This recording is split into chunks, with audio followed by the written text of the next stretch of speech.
Comment pouvez-vous vous démarquer des autres et faire la différence où que vous soyez?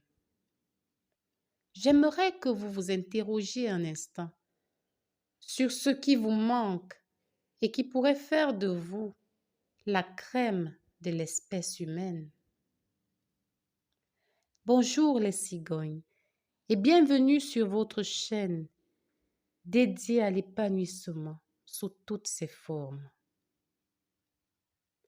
Habituellement, l'on se dit que pour faire la différence, il faut avoir pleinement confiance en soi, ou qu'il faudrait avoir un physique de rêve, taille fine, tablette de chocolat, 1,80 m, ou encore qu'il faudrait amasser suffisamment d'argent pour se mettre à l'abri du besoin.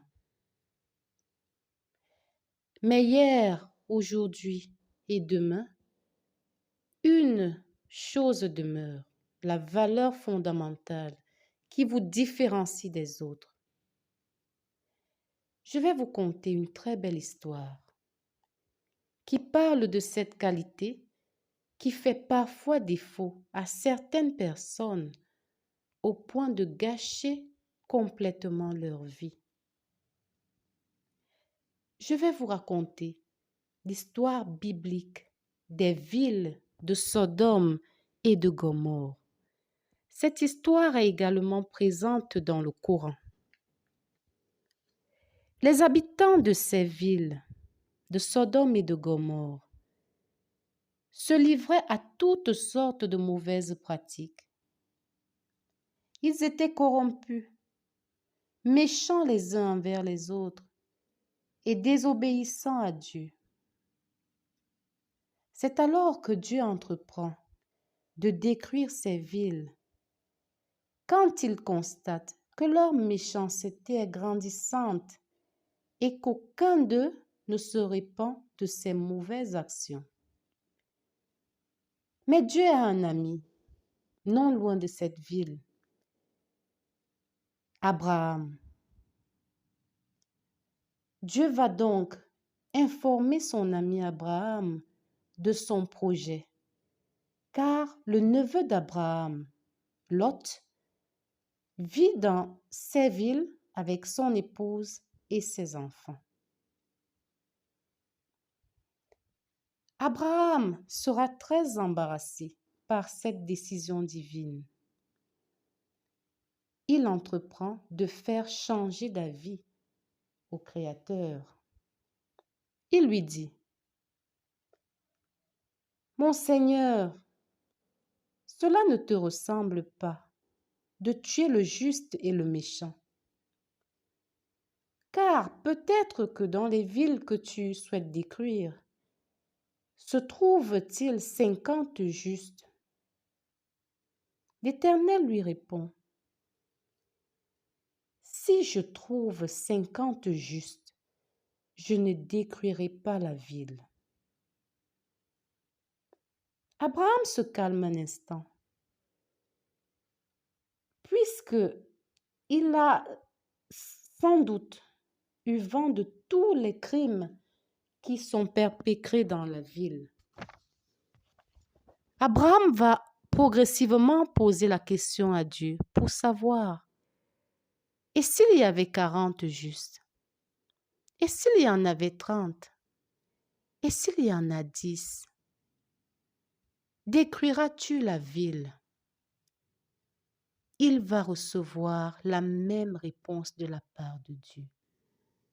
S'il y en a 40, s'il y en a 30, s'il y en a 10, s'il y en a 20, je ne détruirai pas la ville. Abraham comprend alors que le mal est profond. Cette histoire est riche en enseignements et nous révèle la principale qualité que nous devons avoir pour faire la différence dans cet espace terrestre où la fourberie et l'égoïsme priment quelquefois: la justice. La justice est la plus grande qualité que vous devez développer.